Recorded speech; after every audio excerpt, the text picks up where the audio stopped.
কথা বলতে কি আজকে একটা কথা বলতে মন চাইলো তোমাদের সাথে। তো 29শে এপ্রিল ভোটটা দিয়ে এসেছিলাম। তো ভাবিনি এরকম দিন আসবে যে মমতা ব্যানার্জি আর আমাদের মুখ্যমন্ত্রী থাকবে না, এরকমটা ভাবিনি।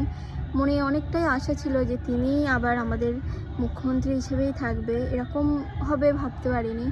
কিন্তু উনি থাকাকালীন যতটা উনি সেই সিপিএমের আমল থেকে লড়াই করে এসেছে আর লড়াই করছে আজও, তো ওনার জার্নিটা দেখলে বোঝা যায় যে উনি কতটা স্ট্রাগল করেছে। উনি কোনো দিনও হিন্দু মুসলিম এরকম ভাগাভাগি করেনি।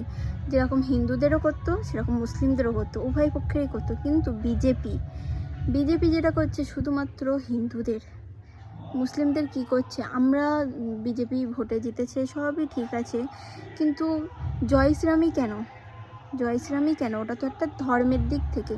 তো ধর্মের দিক থেকে কেন? আর যারা মুসলিম তারা নিশ্চয়ই বলবে না জয় শ্রীরাম।